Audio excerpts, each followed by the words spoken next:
What's good, everyone? Welcome to another episode of Washington Commanders: The Aftermath. I'm your host, Martin Pounds, with my co-host, Merle Needham. Hey, how's it We going, everybody?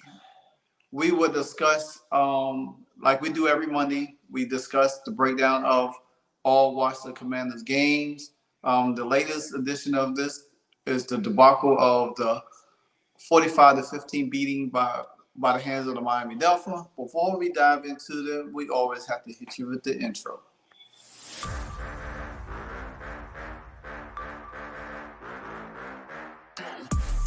After the game, it's the aftermath. Win or lose, we still wave our commander's flag. Riding with Wentz under center, making the pass. Jahan Dotson, young rookie, making a splash. The burgundy and gold, that's what we about. Jonathan Allen knocking QBs to the ground. We die hard and nobody can shut us down. Cause this is the greatest show in town. Let's go! Go, go, go, go.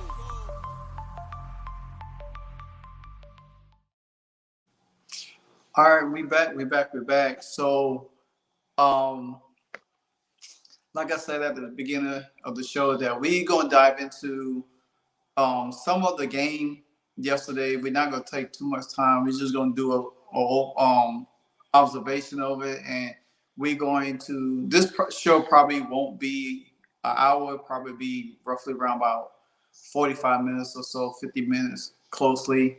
We do got a lot to talk about in the news because Deron Payne, as Terry comments, we have came across between yesterday and today, and so forth and so on. So, Merle, did you expect anything different from the game yesterday? You know, I at least expected a few more players on the team besides the quarterback and the punter that would try. Curtis Samuel was trying. And Curtis Samuel, I thought, had another pretty good game. The offensive line didn't seem to try on the pick six. Who was the name of that defender that got the interception on that? Van Kirk or something? Yeah, Van Keach, whatever his name. Whatever. He wasn't even blocked. He wasn't even blocked. I mean, he shouldn't have been in the backfield to intercept that. That was a timing pattern. Sam Howell got the ball, and he immediately threw it to a spot that Terry McLaurin was supposed to be at. But if you go and watch the tape, McLaurin was half-assing it to the ball. Yeah. And the thing about it is that, yeah, some of Sam's interceptions is on him, and some of it is the receivers is not separating. The only receiver really is separating is Curtis Samuels. Yeah. I have watched a couple of games when he has had big games. He's separating. When Sam scrambles, he moves with the quarterback. He comes back to him. Nobody else is trying to get open or trying to help him out. I watch a lot of quarterbacks, even the young ones right now in the game. They move around and they receivers find a way to get open and be open. Like case of point, I was watching the Seattle and Dallas game last Thursday, and I forgot. I'm gonna call the guy Jimber because I don't know his name. But when Geno Smith moved out the pocket, he was able to break off his route and find an open space for Geno to throw the ball to.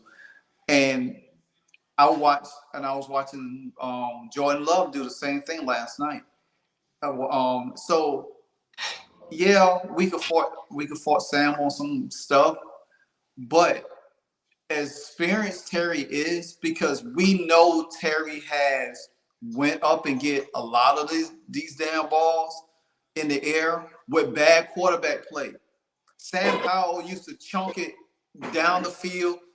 Terry would locate the ball between two guys in for the touchdown. There's a couple of times in this year that he literally wouldn't try to go for the ball. Matter of fact, last game he did Yeah. that against Dallas. He pulled up on the fourth down. Yeah. On the fourth down, he pulled up. He has 2 game-losing drops that I can see this season. That we lost the game as a result of his drop, because if he had caught the ball, we get a first down and continue. He even the almost, which should have been a touchdown for Curtis Samuel. I mean, Terry McLaurin had a shot before that. Yeah, I agree. I don't get, and this is where I'm sorry, I have got to call out. I got to call out some of the Washington sports media, especially some of what we're seeing on WJFK 106.7, namely the Junkies in the Morning. Oh, yeah. And Brian Mitchell. As far as I'm concerned, Brian Mitchell was never a Washington Redskin. Not anymore. It's the hate that Sam Howell's getting. I just don't get. Nationally they're pointing out, and I'm gonna, Howell's his first 6 completions went to 5 different receivers. Mm-hmm. He's out there doing the absolute level best that he can do. Yeah, he's gonna make some mistakes. He's basically a rookie. He sat 1 season behind who? Carson Wentz and Taylor Heineke. Mm-hmm. Jordan Love sat 3 seasons behind Aaron Rodgers. Mm-hmm.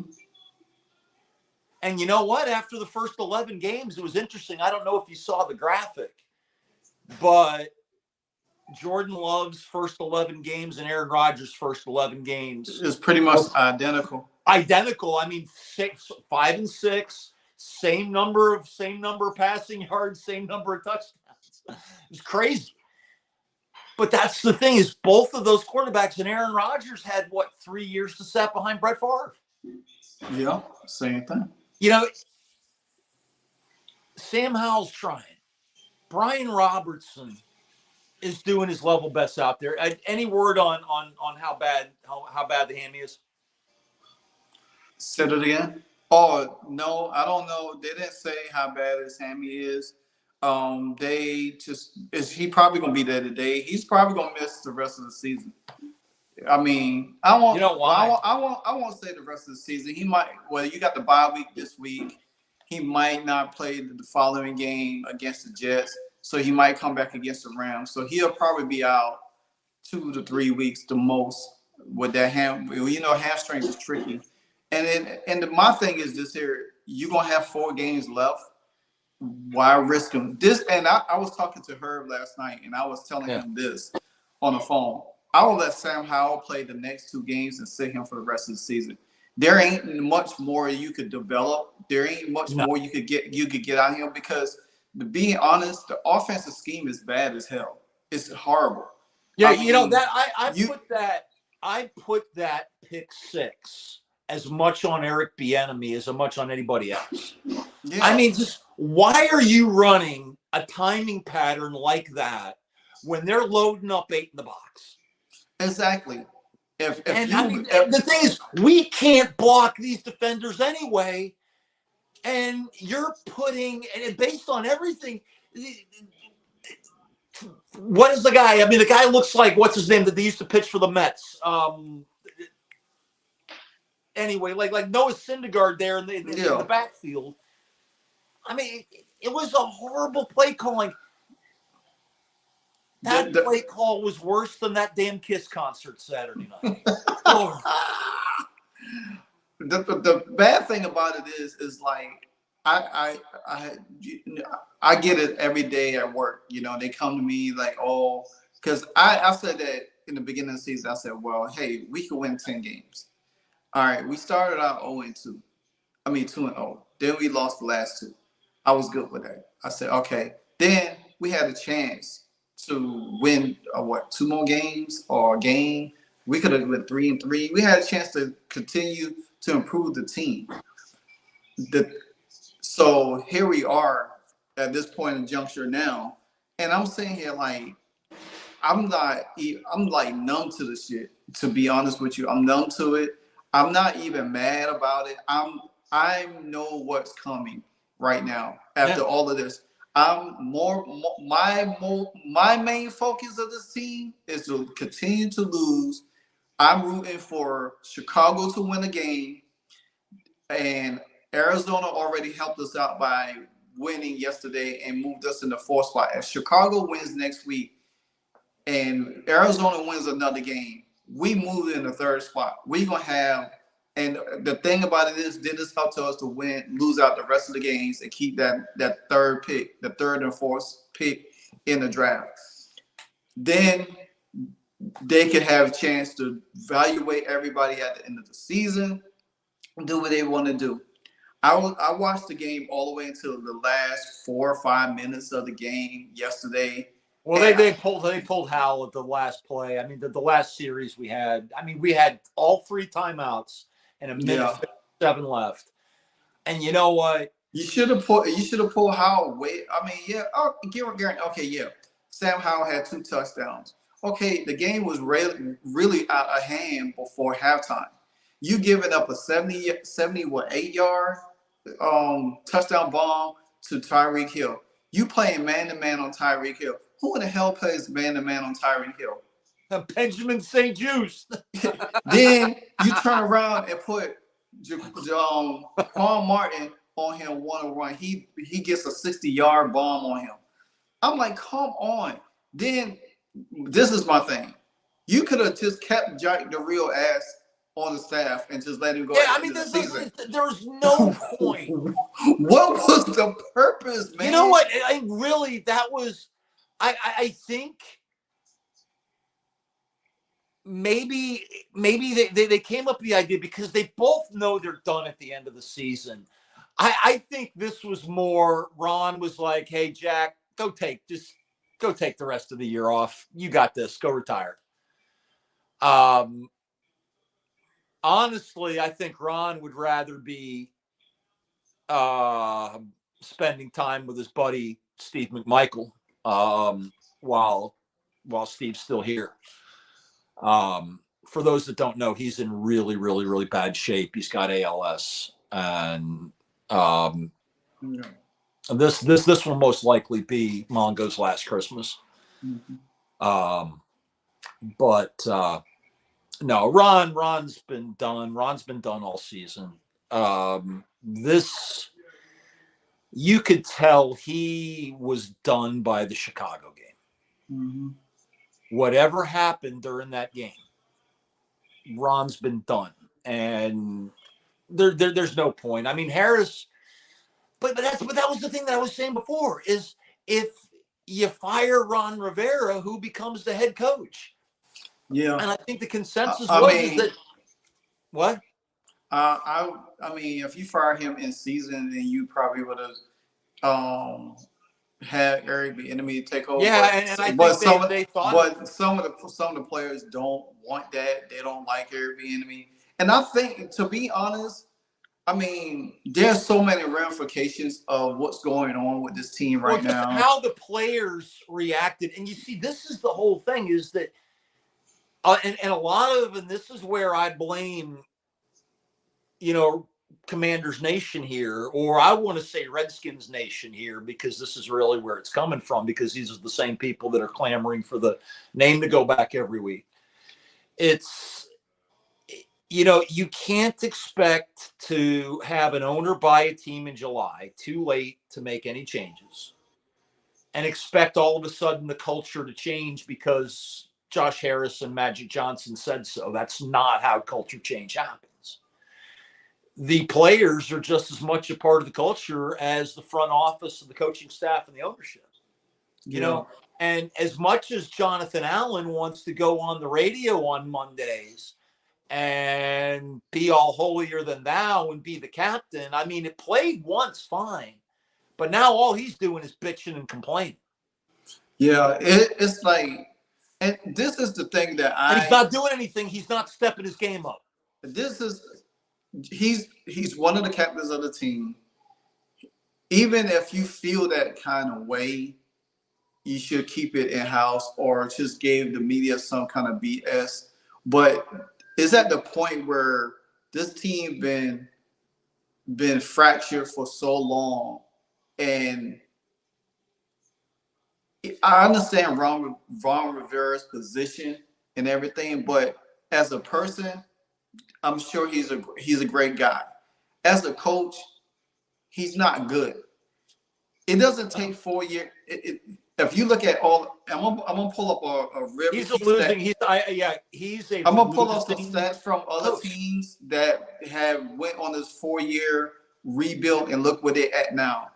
Um, um, and I just think that the year that we had won the division with the COVID year, that was a chance for us to build on that year continuously. We didn't dress the offense properly. We didn't dress the quarterback position properly. We just relied on our defensive front, and you gotta understand that they got worn down. Then you had Deron Payne and Jonathan Allen going at each other the year after. Chase got injured. Then the offensive line got worse. Then you signed Fitzpatrick, he got hurt. Then you end up coming with Carson Wentz, he was no good. And it's like, and then you just kept money to be cheap when there were so many free agents out there that we needed at certain positions that he never addressed. He just kept being cheap. Okay, if you being cheap, where are you using the money for? Yeah, okay, you paid Terry. Overpaying Terry McLaurin so he wouldn't walk. But at the same time, that's what every team does. It don't matter. I mean, if you could get somebody younger, faster, or pay and on the thing, or try to trade him to get something. If you had traded Terry 2 years ago, we probably would have been in a similar. This is the issues I have right here, and I kept saying this. Our defense probably wouldn't have been performing this bad. We probably, say for instance, that we was able to keep Chase or Montez, one of the two. Go back to 2 years. We ain't had to draft Jahan Dotson, and this is nothing against Jahan. We had Kyle Hamilton on the table. We needed a safety that year. Yeah. We needed a safety. We needed an offensive line that year too. Yeah, we could have. The offensive line could have been addressed 2 years ago. Our offensive line going into the third year now would have been solidified. There was the same thing in Carolina. If for some reason Ron Rivera, I don't know, has a thing against the offensive line as a linebacker himself, as a guy that actually played the game of football and played linebacker on a 46 defense, which means that he was a friggin' lineman half the time.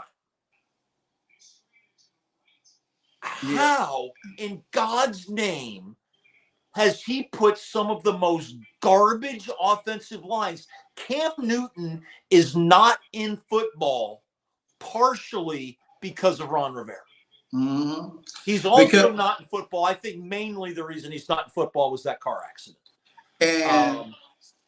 And he's never been the same since that. But at the same time, you know, this same thing happened is that you had Cam Newton getting killed week after week, and partly because we've never had that good of it, or there's never been that great of an offensive line. Exactly. Cam Newton, he could have saved 2 or 3 years on his body if he wasn't out there had to run for his life. And he might have a better fashion sense too. And the thing about it is, and this is what got Ron Rivera fired from over there. And the thing about it is, then you fire Ken Dorsey, who helped develop Cam Newton for Scott Turner, and things went down here from that point. So, and I look at it, the same thing in Washington right now is that there ain't no he this is what he does. He preaches development. All the guys got to continue to develop. Well, damn, we don't have 4 years of developing. We don't have, it's how much more developing you mean? if the first 5 games of the season should be a feel out, a development process to know how your roster should be going on from that point on. You should be either no worse than 3-2 in 5 games. You know what I'm saying? When you start the season off. But here we are in week what? 12 or I don't know what week we in. And you still talk about guys that being developed. This man literally said but I can't you make know this. what can you? I mean, in a way here, if I'm Ron Rivera and I want to at least keep a paycheck until the end of the season, right? What are you going to say? Are you going to turn around? I'm sorry, Washington fans, but my team doesn't listen. They do what they want to do. The offensive line misses blocking assignments. They miss blocking assignments constantly. Our defenders are so hot about getting sacks that they don't know how to properly pass rush. You know that there was a one play on third down or fourth down. I think it might have been fourth down that they were trying to get the first down. Mm-hmm. Was a running play. It got stuffed. Leno was like 6 yards away from the action.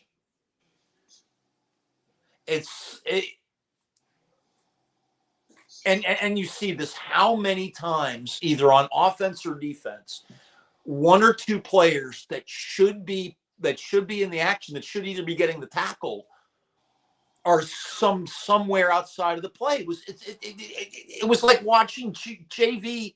It's like watching JV high school football. Exactly. Missing assignments completely.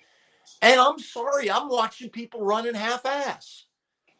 It's like they think nobody ever played the game. It's like they think nobody ever played sports. Now, a lot of us didn't play all the way up to the pros, but we played. And some of us have coached. And we can see when somebody's given effort or not. And I'm not seeing a whole lot of effort. And I'm seeing Terry McLaurin regressing from the moment he got his contract. Mm-hmm.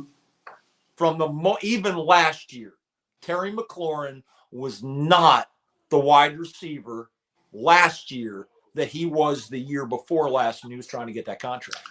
And go ahead. Sir. And then I'll let you say this. And this is my thing about Terry, and I hope he hears this.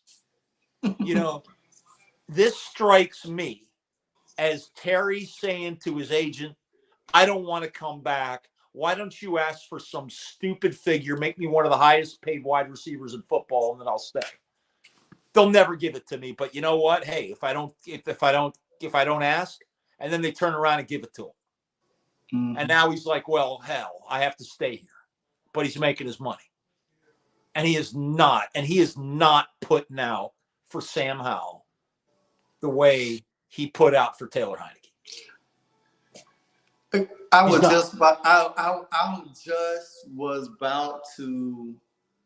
just about to say that, and then you took it. You just hit it.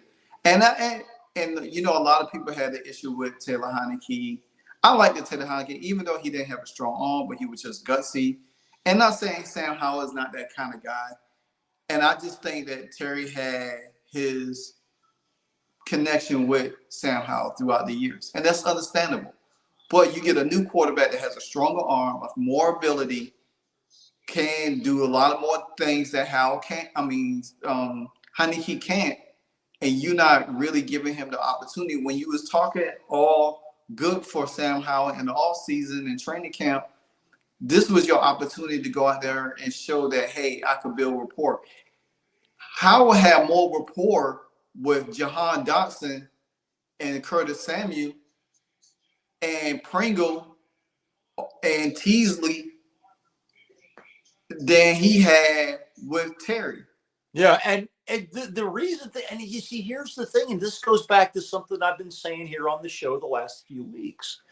Sam Howell is a rare type of quarterback in this day and age that is going to throw to the open receiver. You have a lot of quarterbacks, and this is a big difference between Taylor Heinicke and Sam Howell. And one of the big differences is football IQ. And the ability, Sam Howell, in not a lot of time, because we have one of the worst offensive lines in football. Mm-hmm. But for an offensive line as bad as that is, last week against Miami, no. This is the week before. I'm sorry, against Dallas. And again, Dallas, one of the best pass rushes in the NFL.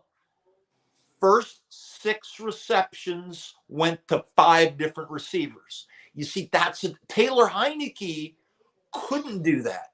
Taylor Heinicke didn't have the vision. Besides not having a strong enough arm to be able to look around, he didn't have the vision or the ability to do that. Most quarterbacks don't. And that's why he needed somebody like a Terry McLaurin.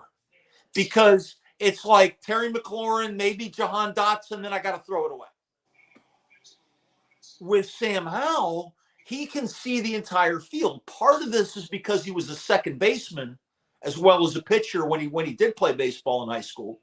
And just that position it forces you to see it. You see the entire field in front of you and so much more. Let's just say that McLaurin is never going to get the numbers with a guy like Sam Howell than he would with a guy like Taylor Heinicke. And that's well, as I'm strolling through Facebook and you touched on that, and here's why. And so this is why now I understand why Terry, and I should have thought about this myself. So we just compared the deep throws, the more connection with Sam Howell. So if you look at it, it's not so much Terry. So it's the offense philosophy, the scheme, because there ain't no deep throws. They're more possession receivers. Terry is a deep ball guy. He's not getting the opportunity to go for the ball as much. And so as I'm reading through the Commanders Hub, they posted something for George Carmi, which I love his work too. You know, I had him on my show a couple of times last year. Haven't really talked to him too much this year. So the person posted this, said that this is my thought way back. Terry is a deep threat with speed, which is true because all the Terry deep threats came with Taylor Heinicke. He's been the guy that caught all the deep balls, went up for the deep balls. I only see to this year, I can only recollect probably 2 or 3 times he has went deep. You know, they throw deep, and granted, some of them been late throws. So, and then he said now he has become a possession receiver because the O-line sucks. Wouldn't be surprised if he got traded. So, but before I get to that, finish that quote, this is what Joe Carmi said, because he posted it. He said he shared this last week.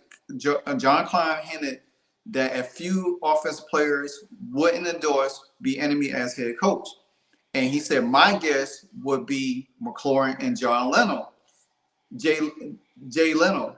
Charles Leno. I swear I keep Jay Leno. Hey, put it this way: Jay Leno might actually be a better lineman than Charles Leno, but we're not sure. I think they're about the same. So Leno, he said that Leno is a big advocate for running the ball. If you go back to last year, where Leno was on the right side, you remember Leno was on the right side of the line. He's on the left side this year. He was on the right side. When we had trouble with pass protection in the first few games of the season, when we played the Eagles and Carson Wentz got sacked 9 times in that game, we fixed the O-line and started running the ball. This is where Brian Robinson just came back from being, shot in the knees.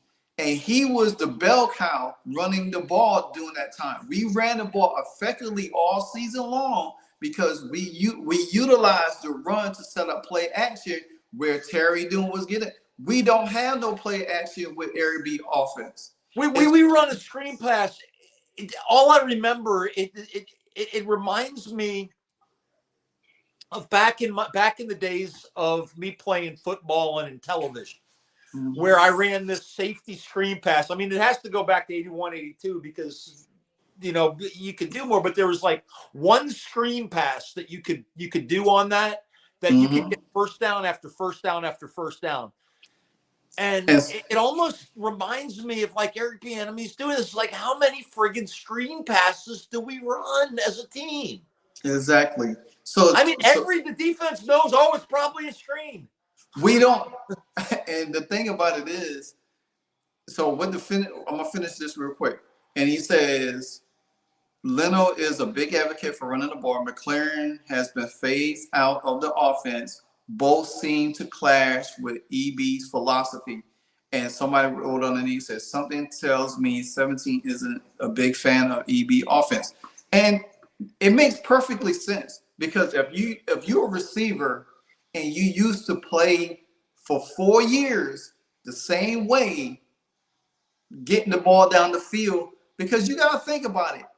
How was Terry and McLaurin used last year when McLaurin had that record-breaking, Jahan had that record-breaking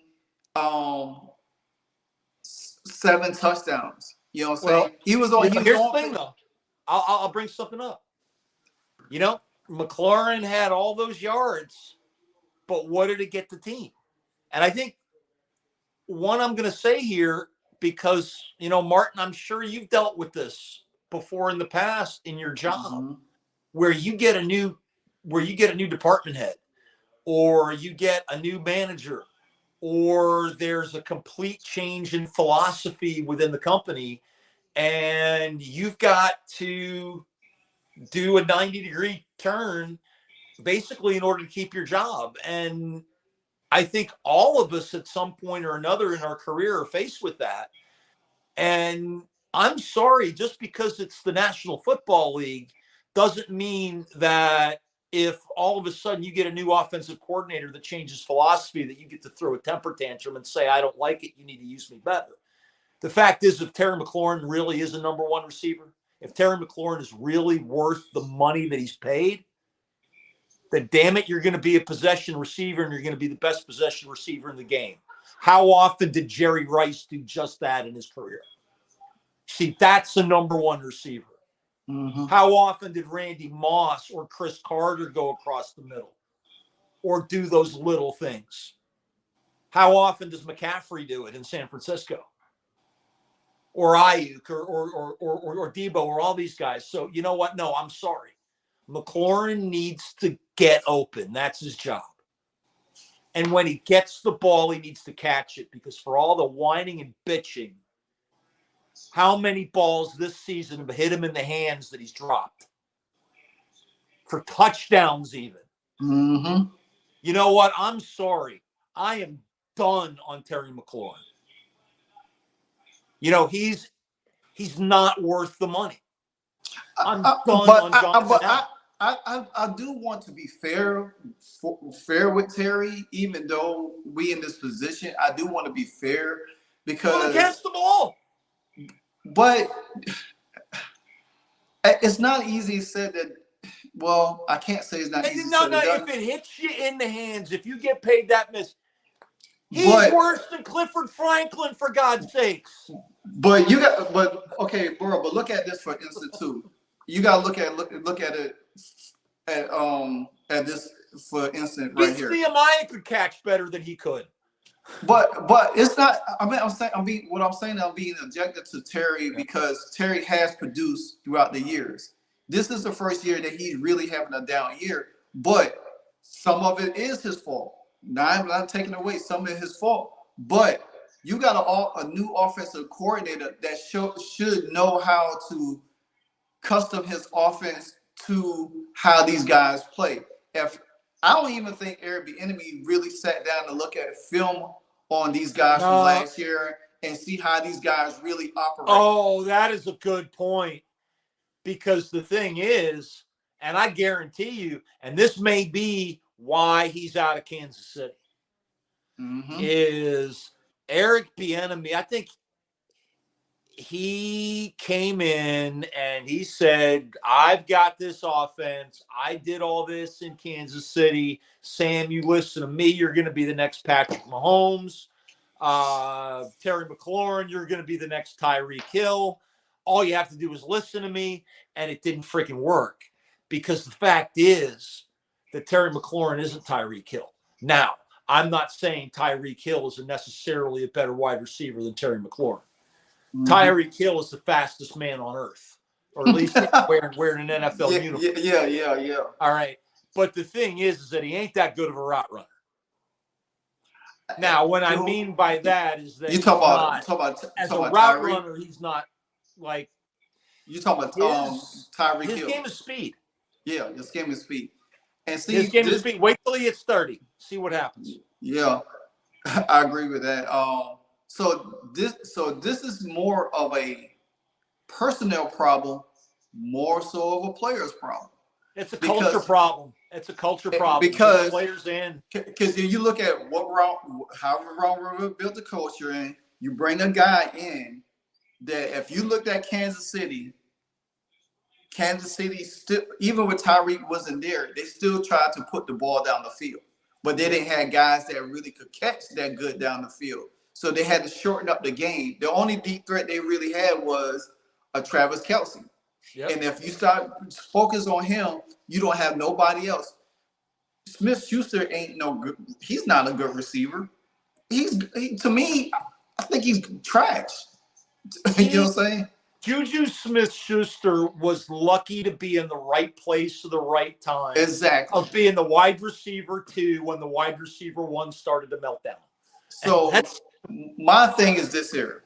If you get the offensive coordinator from Houston, or you get Ben Johnson from Detroit, and you look at their schemes, even the offensive coordinator for Mike McDaniels over there in Miami, if you grab either one of them, and I guarantee you they'll take the talented wide receivers that we have and scheme to what they do best and utilize them in a whole different set, and I guarantee you we'll get better production. Eric Bieniemy doesn't know the strength of Sam Howell, because Sam Howell is not just a quarterback you want to continue to drop back, and say, okay, throw it as far as you can to the guy. When you got an offensive line that's not made to pass protect very, very well, and you got guys coming from all angles, and he's getting blindsided, so he's not even had a chance to survey the field, because by the time he thinks he's ready to move, they already on him. So the receivers can't separate. They can't do things that they need to do. Yeah, Curtis Samuel's numbers might be looking a little bit better than Terry's right now, because he's the guy. He's not the guy they focuses on. So he's open. So Jahan Doom is being more focused on De'Ami Brown. You don't know which De'Ami Brown you're gonna get. You know what I'm saying? You might as well put Jamison Crowder, Pringle, and all of them guys in. I mean, I tell you what, if you put Jamison Crowder in the slot and you start it, I think all of a sudden, you'll start to see Jamison Crowder will start to be more the Jamison Crowder we hoped we would have got the first time we had him. I mean, because he's like Crowder's. Have you watched his route running this year? Mm-hmm.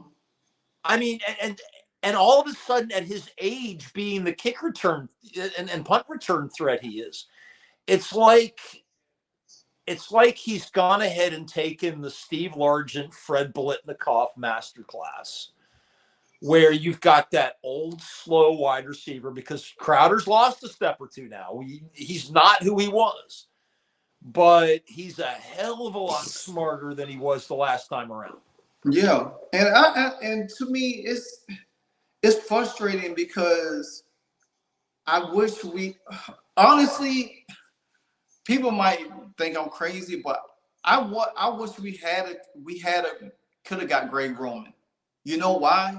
Because we could have been, even though people say, well, Greg Roman don't like to throw the ball. Well, hell, they threw the ball in Baltimore, but he's like to run the ball. We could have utilized to run a little bit better more this season because we have a bad offensive line. And he probably would have figured out some things, how to use the weapons that we have.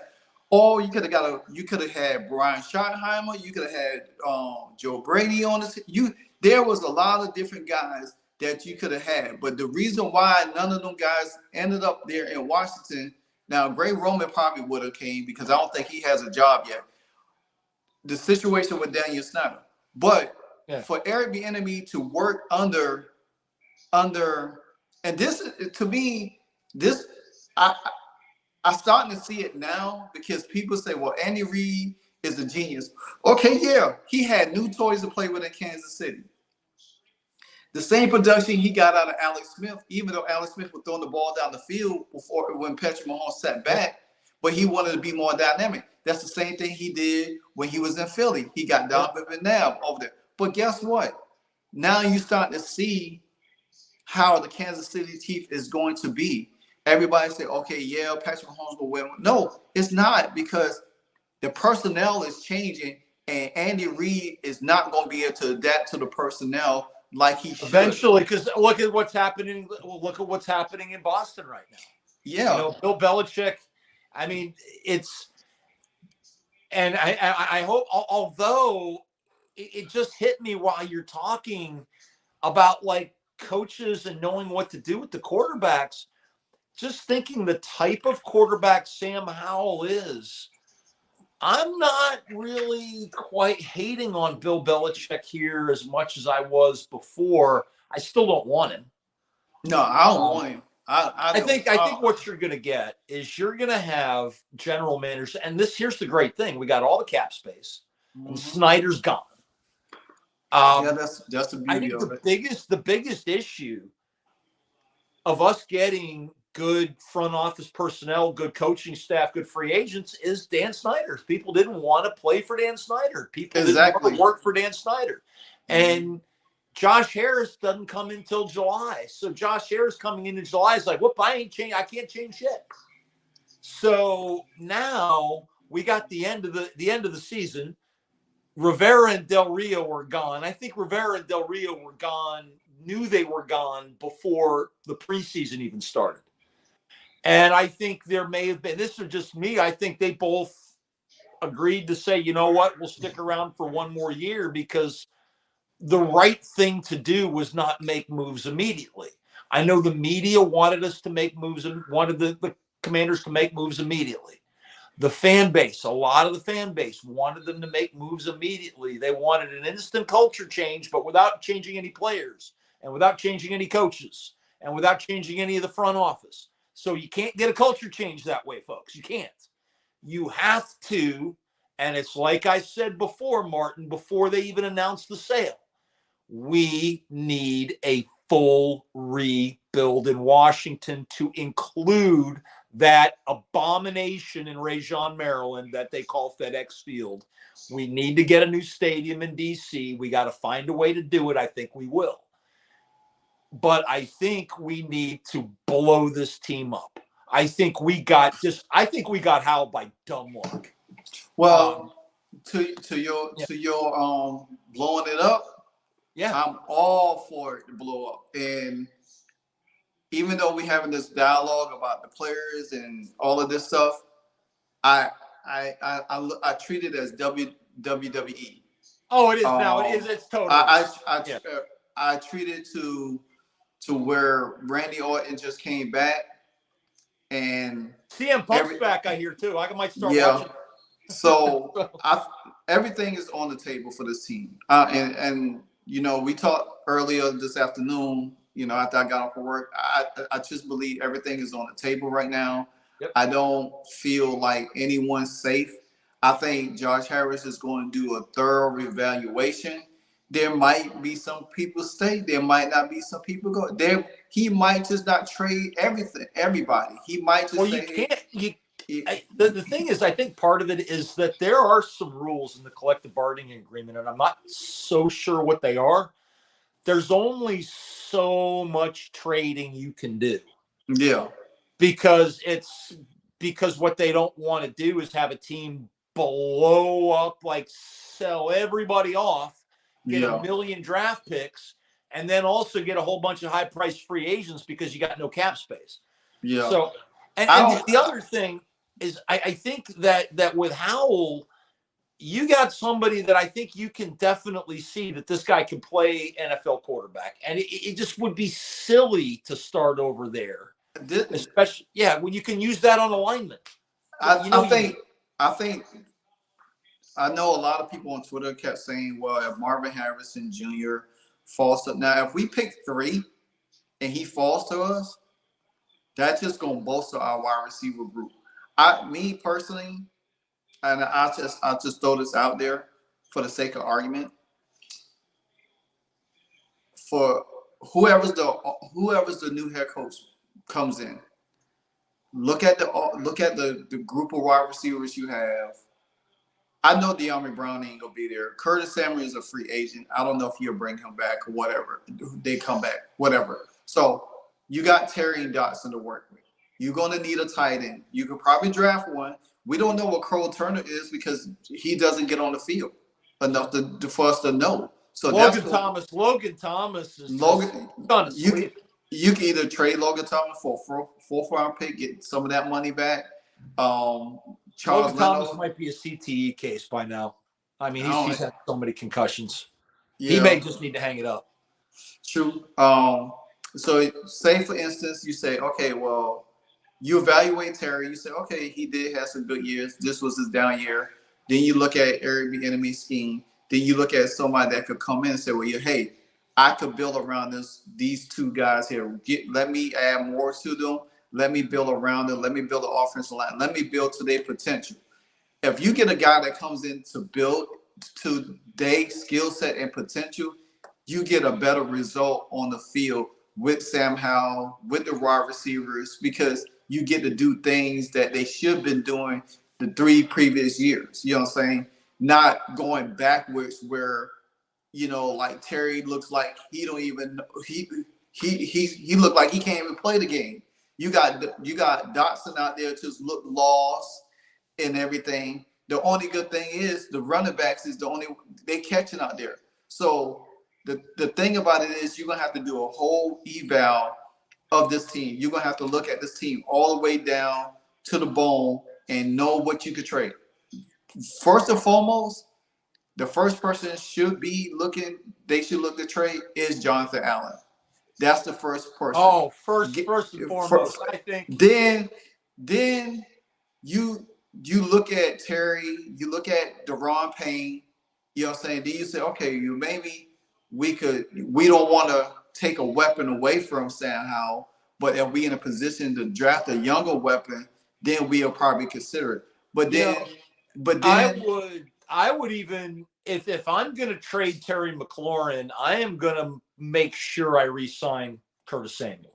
Yeah, exactly. And that's what I would do. If they decide to trade Terry, I would keep Curtis Samuel. Then I would draft a Marvin Harrison Jr.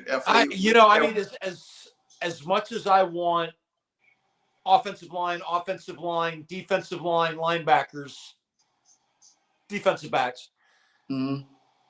If we end up trading Terry McLaurin, Allen, and Payne, okay, those are 3 more picks in the 2nd and 3rd round. Yeah, I don't know if we'll be able to trade all 3. Because I think we could. I think we could get. I think it would be a 2 for Allen, a 2 for Payne, and a 3 for McLaurin. Yeah.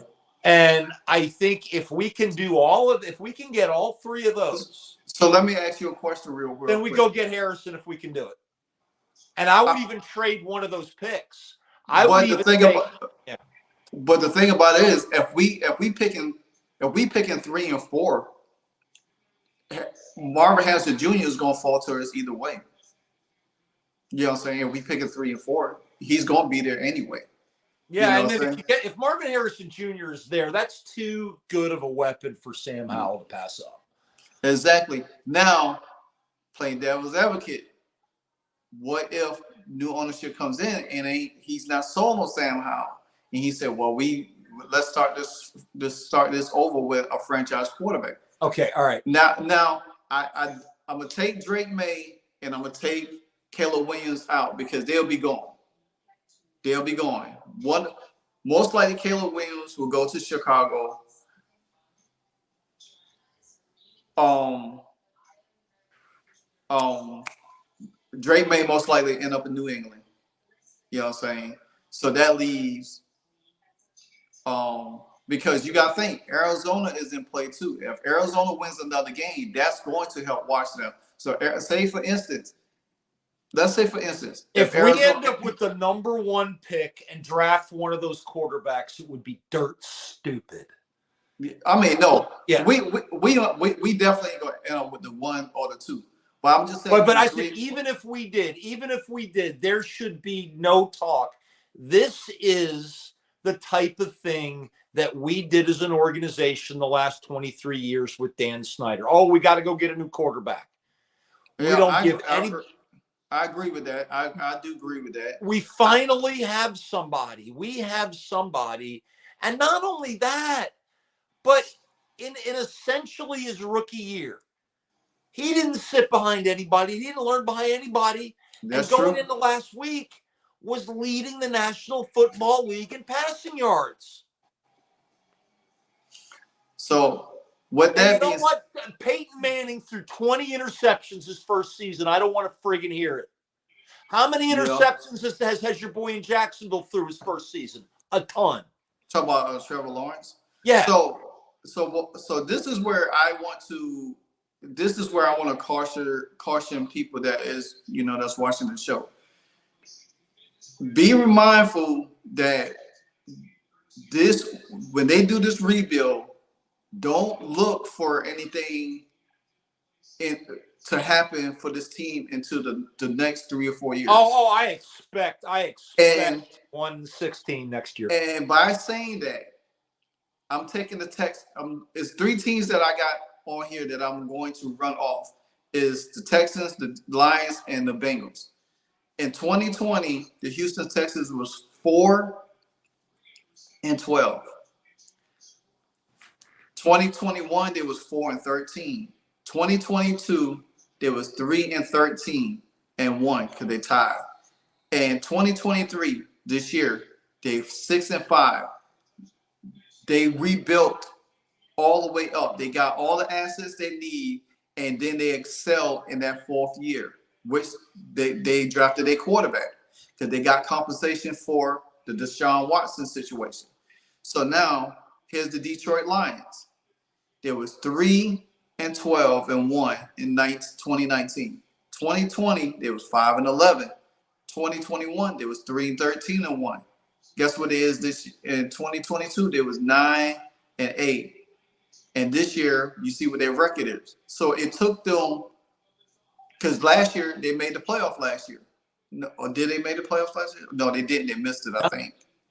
So so last year that was their 4th year, and look, this is their 5th year. They building up on that. Then you look, 2018 with Cincinnati, 6-10. 2019, 2-14. When Joe Burrow came in the league, I think this is his 5th season, maybe 6th. Yeah. So, and then 2020, they was 4-11. And then what? The year on 2021, they went to the Super Bowl, right? Or 2022. 2022 last year. This 20. Yeah, they went 2021 to the Super Bowl. They was 10-7. So, and then last year. Well, hey, you want to hear a perfect example, Martin? Look at 1989 Dallas Cowboys. In the previous offseason, the great Tom Landry retired. They hired Jimmy Johnson from your Miami Hurricanes. They traded Herschel Walker to the Minnesota Vikings for a gajillion picks, got rid of virtually every other player they had, And if you may remember, they were 1-15 that next season in 1989. Their one win was against the Washington Redskins, but that's another story. Even though we So were a playoff team that year. The fact is that in 1989, that was a 1-15 team, but look at who all they were able to get in the draft. Those couple of years, they were able to draft guys like Troy Aikman and Emmitt Smith and Michael Irvin and a couple guys on the line as well. I mean, that was probably one of the greatest rebuilds I've seen in my lifetime of painted. And sadly, I have to give the Dallas Cowboys credit for that. We need to get a GM that is going to do the right thing. Now, I think what's going to happen is you've got every young GM wannabe wants this job because there's $90 million in cap space and there's a young franchise quarterback. You see all this stuff that the Washington media is saying, well, what if the new general manager isn't sold on the new quarterback? Bullshit. Yeah. Josh Harris is going to interview a whole slew of general managers that is going to talk about how they're going to build a team around Sam Howell that is going to take you to the Super Bowl. That's what the actual intelligent conversations are in the room. Yeah, and I agree with that. And it just, I want Sam Howell to stay there. I want him to be able to build on him. I want him to be protected. Yeah, it looks bad with the interceptions and the sacks. Yeah, it looks bad. But at the same time, the guy that interception was not on Sam Howell at all. No, I'm not talking just that interception. I'm just talking about the 18 he has so far. You know what I'm saying? But you need a guy that's going to come in that knows how to freaking scheme and utilize him. If you go back, matter of fact, why I'm talking about this, I want to be clear when I say this because I'm going to look it up at the same time. Why are we talking? I do believe Ben Johnson and Sam Howell has a connection. They have some kind of connection. So I think Carolina, I think. Yeah. So I'm gonna look up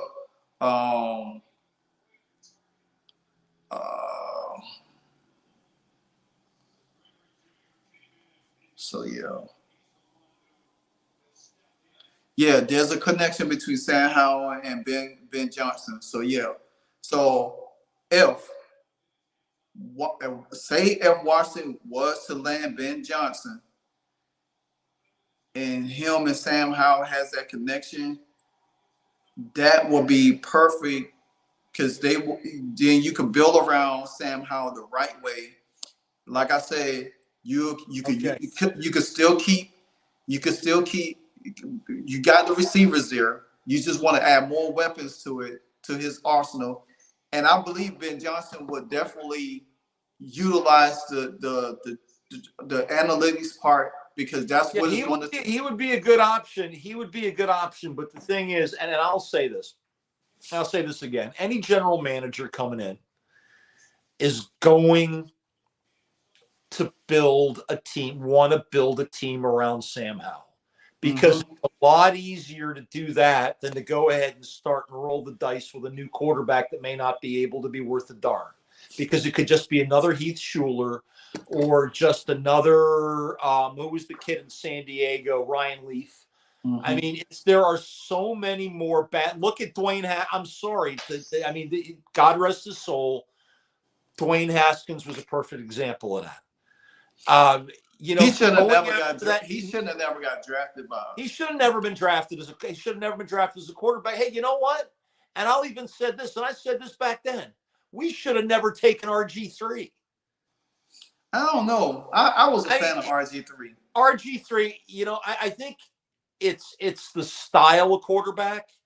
It's that style of, RG3, Russell Wilson, Colin Kaepernick, all of those guys, the smaller, faster quarterbacks that were more about other parts of their game than actually dropping back and being a quarterback.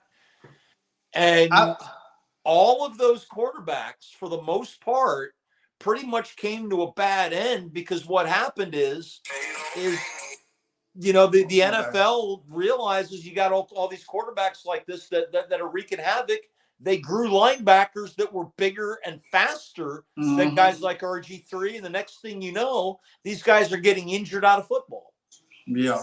And you know what? I'm sorry. I am not going to blame the Washington front office. I'm not going to blame the coaching staff in here for RG3. The fact is RG3 was too small to play the position of quarterback in the NFL for a longer period. Yes, some have done it.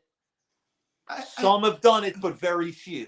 I don't think RG3 was that small. I mean, he wasn't small like Bryce Young or CJ Stroud small. He has some size to him, and he was way faster than what these guys was. Yeah, I guess for me is that I just prefer a more traditional quarterback anyway. Somebody with more vision, somebody that can get to your second and third receivers. Guys like a Sam Howell, guys like a Jordan Love, who in Green Bay, who I really like that kid. I love Jordan. I'm gonna tell you, if Aaron Rodgers was even though we got Sam Howell, and if they felt like he wasn't ready, I ain't gonna lie, I was all in for us to get the trade. We could have gotten him in the offseason, but I wanted Jordan. I tell you, we got this kid here. He's something special. Now, the thing about the interceptions, and one thing they don't tell you about the interceptions, is that he's also throwing the football a hell of a lot more than any other quarterback this season, too. So when you factor that in, his rate of interceptions, they're up there because he's also not throwing the ball away as much. Mm-hmm. And you know what? You can't get a first down throwing the ball away. Yeah. But then also when, his last three interceptions that he's thrown, the last three interceptions that he's thrown, there was the one last week. There's one this past week, which was not on him at all. That ball was thrown immediately because it was a timing play. McLaurin was slow to get to the ball, and then the guy that caught it was unblocked, so he was able to just run through and get it. That's not on Sam Howell. The last two interceptions that he threw before that were the two interceptions at the end of the Dallas game that his arm got hit on both of those plays, and those were flutter balls. Nothing you can do there. Yeah. Then the interception right before that on that pick six last week, that was the jump ball. Everybody says just throw the ball up and let McLaurin get it. Okay, Sam Howell did it. What happened? Pick six. And McLaurin didn't even try to make a move on the ball. If you watch the replay, and they both went up and almost kind of backed off from it. Yeah, let the guy intercept it, and then 4 or 5 defenders just let him run down and break his record. That's not on Sam Howell. I'm gonna go back to something else before we start wrapping up. Yeah, is that now? I was, just like all of us, we was all in for EB to come in because we looked at what he did in Kansas City and everything like that. And I said this before it started. I say, I just hope he do not try to turn us into the Washington and Kansas City Chiefs. And you did. And lo and behold, that's what the hell he did with a roster that plays totally different. You could not get to the transition into that when they already was playing a certain style. If you had meshed that style together, for instance, when Peyton Manning and Tom Brady left their respective teams and went to different teams, they took the concept, what they learned from them teams, and brought it there because they needed that continuity. All you had to do is adapt to some familiarity with Terry, with Jahan, with B-Rob, with Sam Howell. Go back to Sam Howell's first game against the Dallas Cowboys at the end of the season. See how he was able to perform. See what the offensive line was able to do. You brought Andrew Wiley over there that got beat. Him and Leno got beat the most on their respective sides, but they want to say, oh, well, Pro Football Focus graded him this here, this. Them grades don't mean jack to me because at the end of the day, they still giving up stuff. So my thing is this is that I sympathize with the players, even though they got to take some accountability as well. But I blame a lot on Eric Bieniemy because he came in there so gung-ho, want to be hardcore. That's fine. You could be hard on the players, but you got to understand the players that you have to be able. In that case, with all this stuff going on, where's the players only meeting, right? Where's them going, why doesn't Rivera fire Eric Bieniemy? Because, think about it.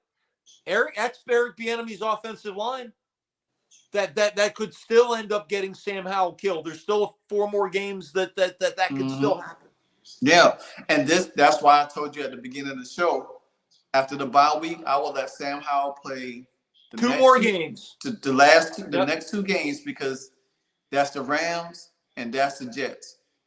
The 49ers Dallas game, that ain't gonna even matter. They don't need to go against that defense, because you know what? I don't see Chase enough Young, of Sam Howell. Matter of fact, I won't even let Sam Howell play the rest of the season. I'll let Jacoby Brissett play the next 4 games. I already know what Sam Howell could do. I just want us to get better. Nah, you don't want to do that. You want to let him play a couple more games. That might shake his confidence a little bit.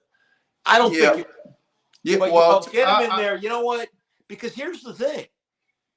We still have to try to win football games. And I understand what you're saying about the draft picks, but here's the thing, is that these are competitors, and you have to come out and play to win every week. And if you're not going to play to win, if you're on a team, if you're playing for draft picks, then I'm sorry, you don't belong on the team. Well, and I would. Granted, Jacksonville did it. They traded away all their players.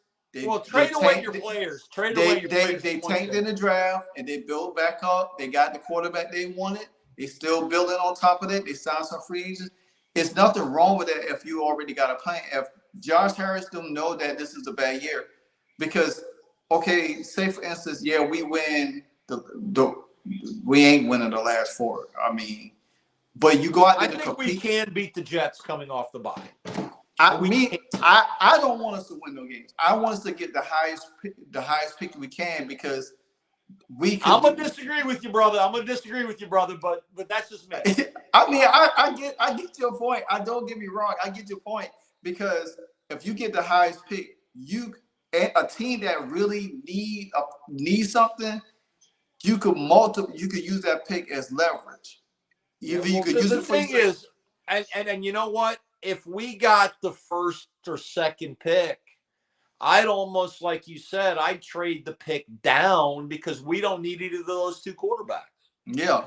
Even if you got down the 3rd and 4th is different, but you could still trade them pick out, because teams want to.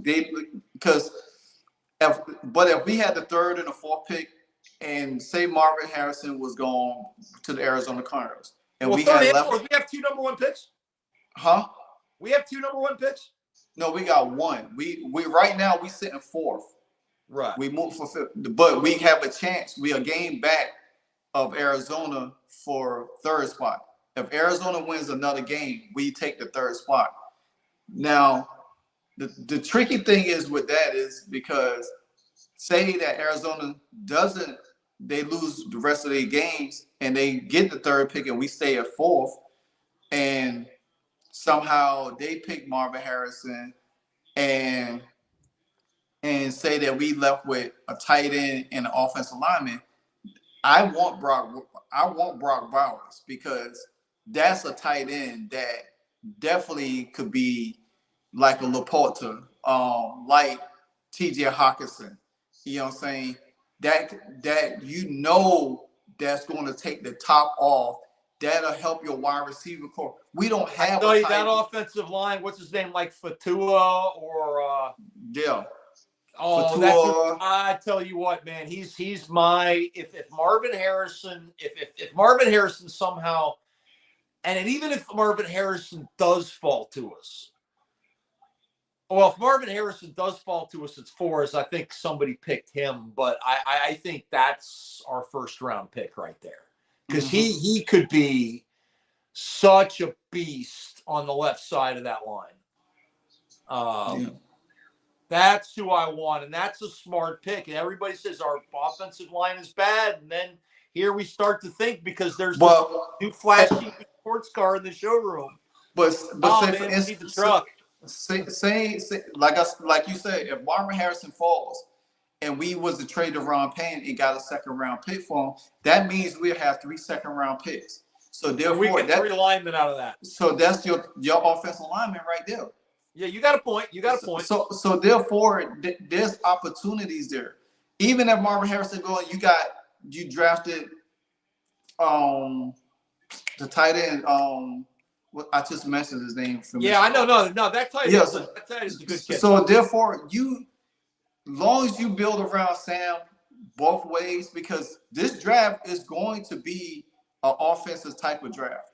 We going to address. I think the defense will get addressed probably the 3rd and 4th rounds, the later rounds. I think the first 2 rounds, the picks that we could generate and how we move in the draft is going to be about building the offensive line and adding more weapons for Sam Howell.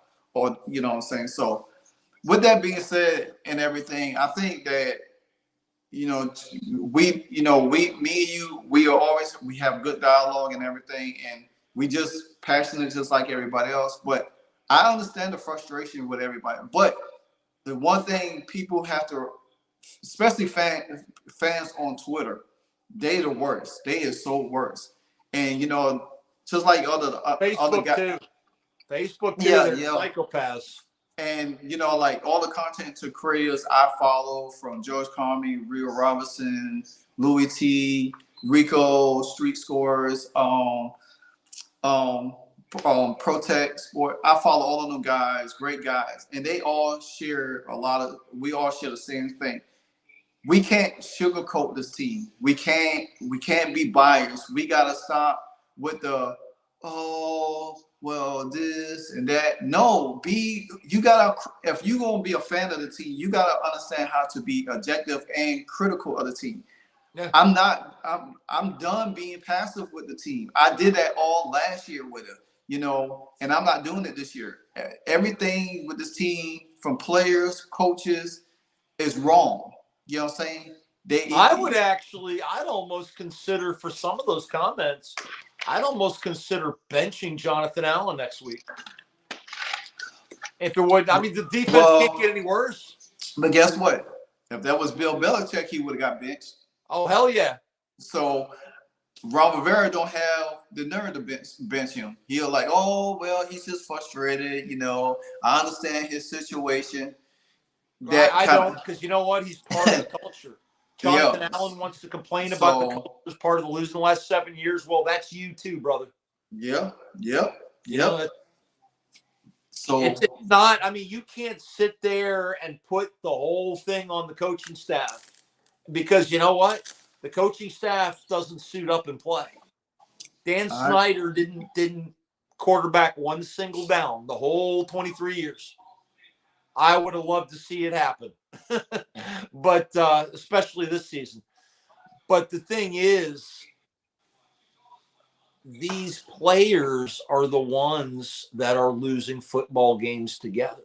Mm-hmm. They're the ones in the defensive huddle allowing receivers to get open. They're the ones not making adjustments. These are professionals. These are people that are making millions of dollars a year to do this. And those of us here that are not making millions of dollars a year seem to have a little bit better understanding of what's going on and care a little bit more than what's happening. And I'm not going to stand for that too much longer. Yeah. I agree. Now, I thought you was crazy last year when you said this, but what you said came to fruition this year when you say blow up the team and tear it all down. I was like, Because if you oh. don't, this is gonna But happen anyway. and I swear every time, every time I come across something or I hear somebody else talk, the first thing I say, damn, Merle was right. He said tear it down. And it made me re-examine a whole lot of different things. And like, you know what? Yeah, it's time to blow this up. It's about, think of it, and I want everybody to think about it like the job they have. Whatever you do for a living. I'm in sales. And I've been I work at BMW. Yeah. All right. So I'm sure you understand that if you've got a good sales force, that you can get an awful lot done. But if your sales force isn't on the same page, if your sales managers aren't communicating that well with your team, I've seen things go south in a heartbeat. I've also been on a lot of good teams too. But you got to realize something is that when you change the culture, and especially at a car dealership, if they want to change the culture, what happens? It's not just the GM or the GSM that's gone; it's everybody. And that's sometimes what you need. There are some really good football players on this team. There are some very good athletes. But unfortunately, I don't think there's some players that I don't think that will ever win in a Washington uniform. I don't think there are some players that will never win as long as they're playing with the players they're playing. And it may just be, and again, Jonathan Allen brings up a good point. This is 7 years. But when you turn around and say, well, I've done all the character growth I can do, then you probably haven't, because if, I don't know, that's just me as an older man. But I think it's time that we saw a lot of new faces. I'm going to say keep the quarterback for a number of reasons. I think one of them, I think we got somebody that literally is going to be something special. Not too many quarterbacks I see are as accurate as he is, and is willing and can learn from his mistakes in real time. But also to do what he's done, playing around a team where the majority of the team may not be putting 100% in on every play. And that makes it harder. Yeah. And I also think that, you know, I know he's going to get evaluated, you know, for his play this year and everything. That's part of the process and everything like that. And I also feel like at the end of the day, you know, everything is on the table, and it should be, you know, because this is a new ownership, it's a new direction, a new era we going into, and you have to look at everything. You have to look at personnel, you have to look at coaches and everything, and if you hire a analytics guy to come in, you already know what direction this team is going into. You know what I'm saying? So therefore, they're going into full rebuild. They needed a year. And Harris, rightly so, he needed a year to sit down and look at how everybody did their job. Exactly. And it's frustrating. And it's even more frustrating that they can't come out and be transparent, because if they were, they wouldn't sell any tickets. Exactly. And to talk about selling tickets, you think about this. Every home game that we had this year was a sellout. And the reason why, because there was the opposite team fans coming there flooding our stadium. You know, I never seen anything like it. And I have a different theory on that. Okay. The Miami Dolphins have been good for maybe 2 years. Do you honestly think there are that many Miami Dolphins fans in the DC area? I'm sorry, I don't use the new acronym. I think it's stupid. No, but there was a lot of those Miami fans are locals that were putting on the jerseys of the other team, maybe to prove a point, maybe for whatever reason. But I don't think there's that many Miami Dolphins fans on earth. So, I mean, how many people you know that are actually Miami Dolphins fans? Well, I can tell you what, it wasn't not even in Miami, for God's sake. It was not a good look. I can say that, but I mean, golly, yeah, at least we got it sold out. But hey, at the end of the day, I just feel like, you know, we got that's just stuff. You know what? That's I think as us as fans, we just might well expect the unexpected and be patient with it and let it do what it does. And then at the end of the day, hey, we know from that point what's it going to be from that point, because there is no how Josh Harris is going to allow this to continue, because he's not. I mean, he's not. He's going to hire. Like he said that. I mean, he said everything takes time. It takes patience. He said, you know, there's gonna be some hard roles. I look how he did with the Sixers and everything, and look where they are at now. And you know, and he said that being 8-8 or 8-1 is not acceptable. You know, because like you always preach to me, you always tell me, you say, if you're gonna build a team that's going to be able to build through the years and be able to compete for a Super Bowl. And every year you want sustainability and not just, well, you know, we've got some guys that can compete. Maybe if we get a couple more pieces, we can. And no, this team is a team of losers.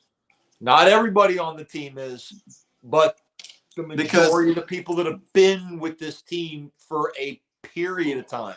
But you know that, because that's all they know. But you know that's been taught through coaching. True, but here's the thing: this is what's happened. This is 7 years here. Jonathan Allen's not going to do any better. He's at the end of his rope. Yeah, he'll be 29 next year. You know, and that's the thing, is that we haven't been calling his name. We were calling his name 3 or 4 weeks ago. We're not calling his name on TV anymore. We're not calling Deron Payne's name. Those guys are laying back and they're going to ask for a trade and all this stuff. And you know something? If I'm Josh Harris, I give it to him.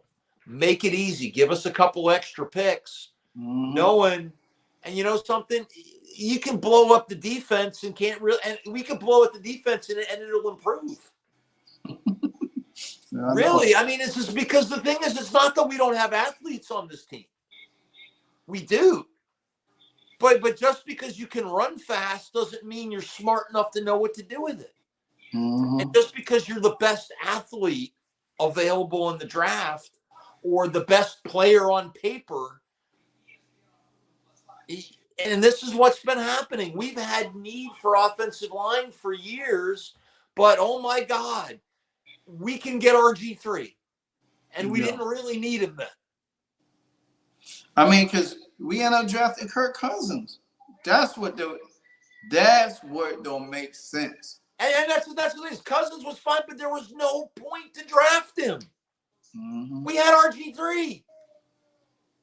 Or if you're going to draft Cousins, you should have drafted an offensive lineman in the first round and then draft freaking Cousins. Yep. I mean, but that's it. And if you'd have done that and Cousins had been your guy from day one, Cousins is maybe still here. Yep. But even so, Cousins has always been kind of fool's gold anyway. I mean, I'm looking back. I think a lot of it is, in my lifetime, the best quarterback that we had, the absolute best quarterback we had, we got him for one season at the end of his career. And yeah, he when Jay Schrader melted down, he came in and then Doug Williams got a Super Bowl. and got an MVP. He should be in Canton for what he did in Tampa. Mm-hmm. I mean, did you ever get a chance to see Doug Williams play when he was still in Tampa, when he was a young quarterback? I saw him a little bit in Tampa. Yeah, oh my God. I tell you what, he had some horrible, horrible teams. Kind of like with Sam Howell. He's a guy that with a bad team around you will just do some miraculous stuff week in and week out. And you know what? He went to the USFL, and when he came back, I mean, he was pretty much done. At least he got a Super Bowl. Good on him. But I mean, where was I going with this? We haven't had a quarterback. Kirk Cousins, he throws for some yards, but he could never get it done. And I think he may be done. Mm-hmm. Jay Schrader was a wash. RG3 had one good season. And I tell you what, I'll even say this. Joe Theismann gave us a few good years, but not many. That's why Joe Theismann's not in the Hall of Fame. The last real number one franchise quarterback that this franchise has seen was here before you and I were even born. Mm-hmm. A guy by the name of Slingin' Sammy Baugh. Yeah. And I think that may be one of the reasons why so many people in Washington are ready to pull the plug on Sam Howell, because we just don't know what we have. We haven't seen what a real franchise quarterback can be. And I'm not saying Howell is that guy, but I tell you what, for young quarterbacks, man, he's accurate. When he puts a football someplace, he puts it where it's supposed to be. And the thing is, Terry McLaurin's not getting to be an athlete. He's not getting to go jump up for balls. Hey, ball's here in your hands, catch it. It's not the circus. It's not the Terry McLaurin show. We're not making you look like a superstar. We're trying to get first downs and touchdowns. But I think that for the most point is that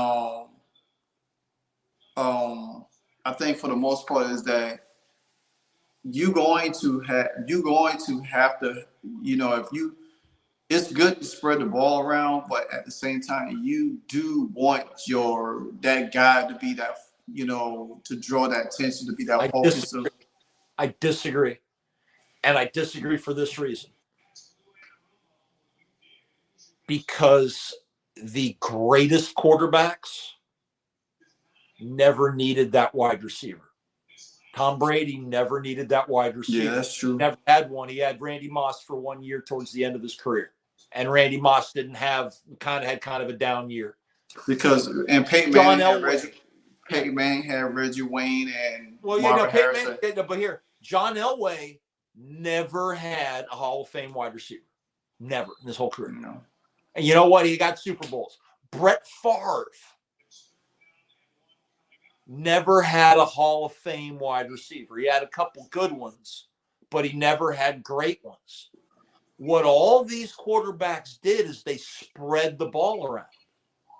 Okay? The thing is, the quarterbacks that need these types of wide receivers are two types of quarterbacks. One, quarterbacks that aren't very accurate, that can't put the ball where they need to put it, so they need somebody like an Antonio Brown or a Jerry Rice or somebody like that that'll just do crazy stuff, right?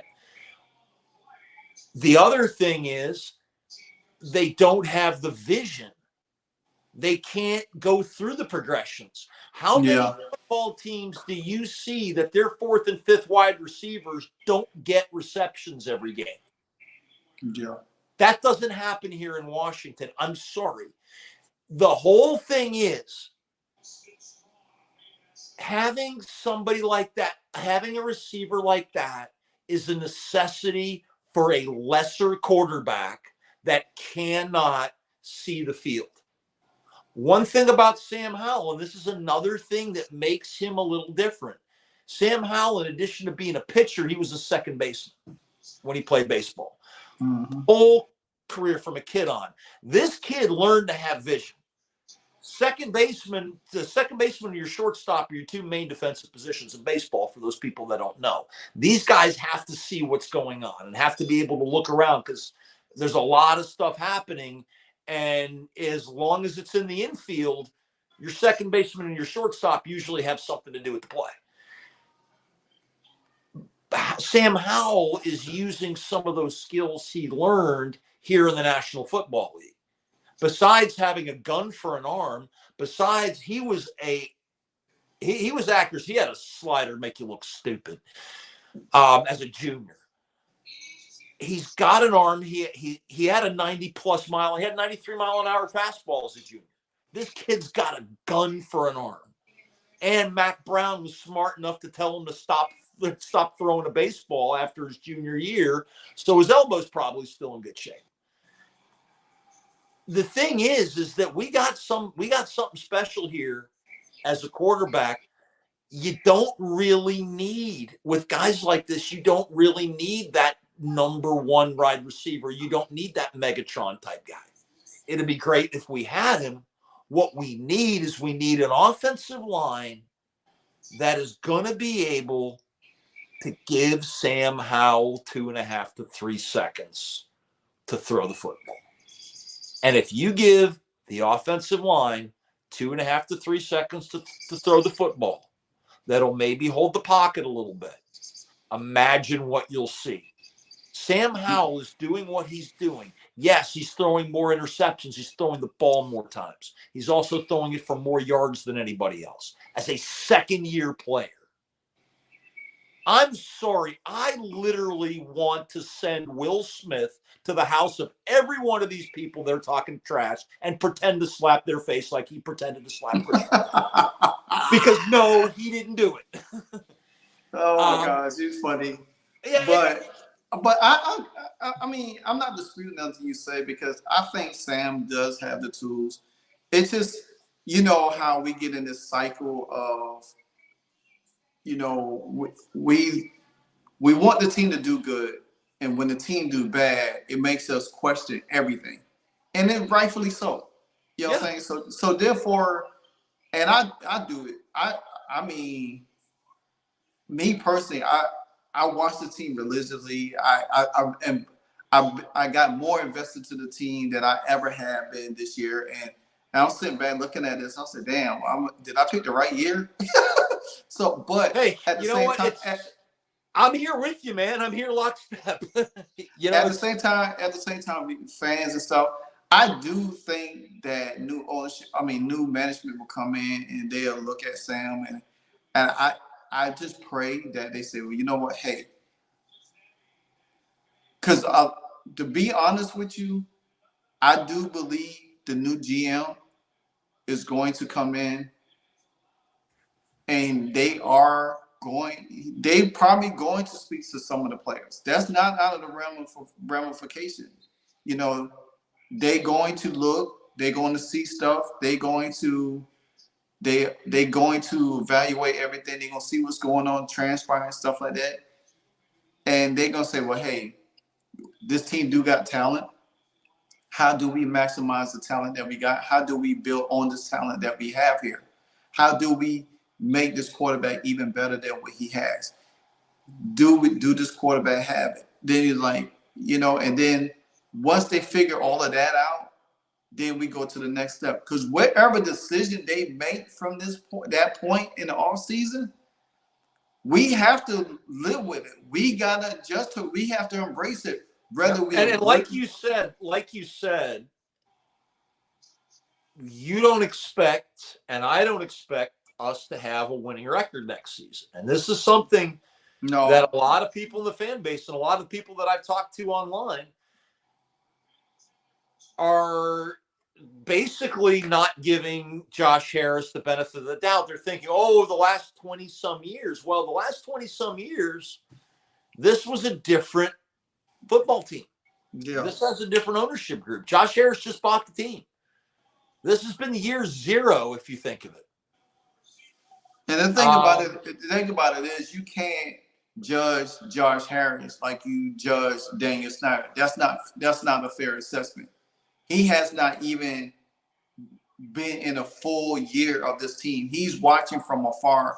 He's giving these guys, say, hey, do what you do, but I'm gonna be watching you. Might not be happy with some of the results, but we know what direction we plan on going to. This man already knew what direction he was going to when he first took over. So therefore, give him the benefit of the doubt and start saying, well, oh well, yeah, I know we're gonna be in the draft next year. Probably again in the top Yeah, I mean, 10, we'll be picking high. in the Yeah, top 10 until we get all the pieces that we need in place, and then we be able to take off. But just to sit there and think that, okay, we're not going to do anything because Josh Harris, sometimes the owner's job is to let everybody underneath him do their job, not being always in the way. Josh Harris never did that to none of his teams. So therefore, we got to get the, yeah, we have not been good for over 20 something plus years. But guess what? Allow us to get there at some point in time. Allow the new ownership to put the people in place.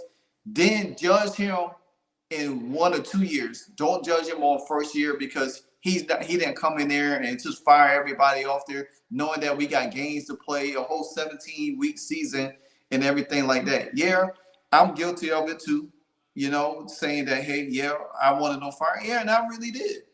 But at the same time, I got to be more realistic because I can't be in my feelings about certain aspect because I know how business work because I have been a manager running a business, so I know how it all trickles down. Yep, and it's true. But you know what? At the end of the day, this is entertainment. And I think we all got to take a pause and remember that and know that, hey, things will get better. But you know what? The cool thing is we got a week off coming up. Hope you're gonna enjoy your next Sunday. For those of you figuring out what you want to do, if you're not sitting watching football all day, I'd recommend go checking out that new Godzilla movie, Godzilla -1. We just saw it on Saturday. Phenomenal. They went and rebooted the whole Godzilla franchise. They did a reboot and not only created easily the best monster movie that may have ever been made, but one of the best of this year. And on top of that, I probably will go see that this weekend. Oh, go see it, dude. Go see it. Because I'm a huge Godzilla fan, American and Japanese.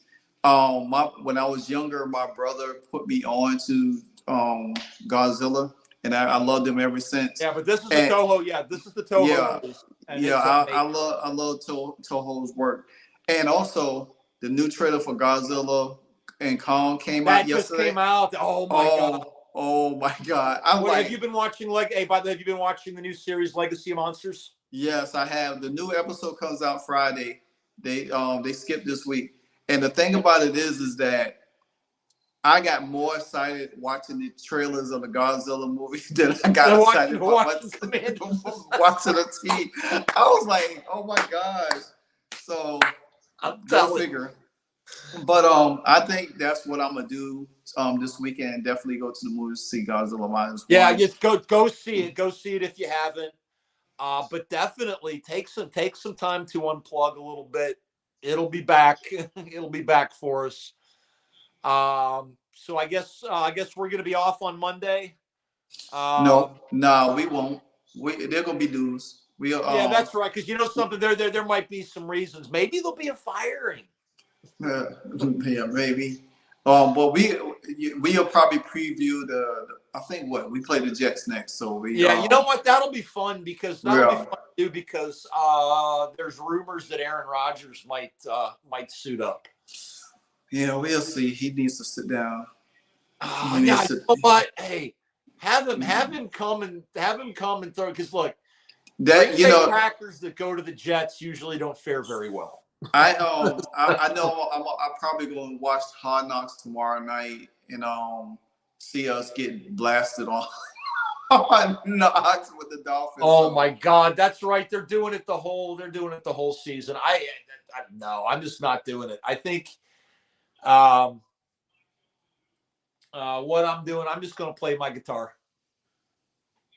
Yeah, that's what I'm going to do.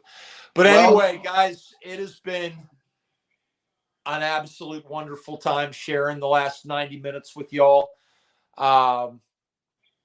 Martin, I'm about, when it comes to the Commanders, I'm about talked out with these guys. I hope I see some effort here in a couple weeks.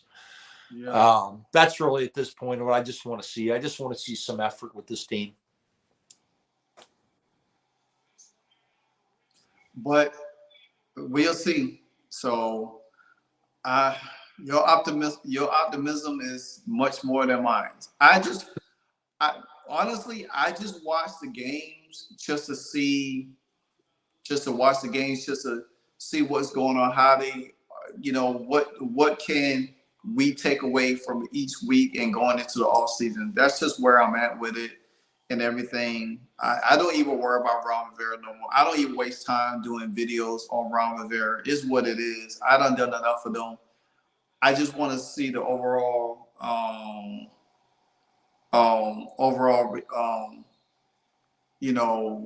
build for this team going into next season. Whether we keep Brian Kerrigan could be the interim head coach. I mean, just fire like everybody above him. Yeah. I don't even know what. I mean, he's what, the linebackers coach? Something like that. Yeah, I mean, if he's the linebackers coach, then definitely no. If you want to do something different with Kerrigan, maybe suit him up. Maybe he'd do a better job than one of these guys. I don't know. So yeah, but guys and girls, ladies and gentlemen, this has been another long episode of the Washington Commanders, the aftermath.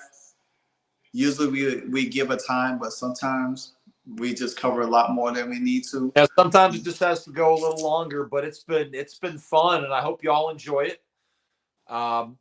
Again, this is Merrill Needham. You can also catch me over on YouTube with Between Two Guitars, which we're working on some new content that'll be up very soon. Otherwise, you can still catch me here on Mondays with my buddy Martin. Again, thanks for having me again this week. I'm really enjoying it, bud. Well, me too, Merle. As always, you can always find me Livewire Sports Media on YouTube, Instagram, TikTok, and Facebook. I'm always around doing this pretty much every day. Since there's no more college football until the bowl season, I will just do videos for my Miami Hurricanes. My Canes are on the day. Podcast is over. It was usually on Tuesdays, but now it's over. So I'm working on some other things. So therefore, I still I'm around. Just know that I'm around. So therefore, I was going to navigate just a little bit back to the NBA to catch up with my Bulls a little bit. So yeah. All right. Well, again, thanks again for having me, Martin. And then everybody, this is Washington Commanders of the Aftermath. We'll see you next Monday night.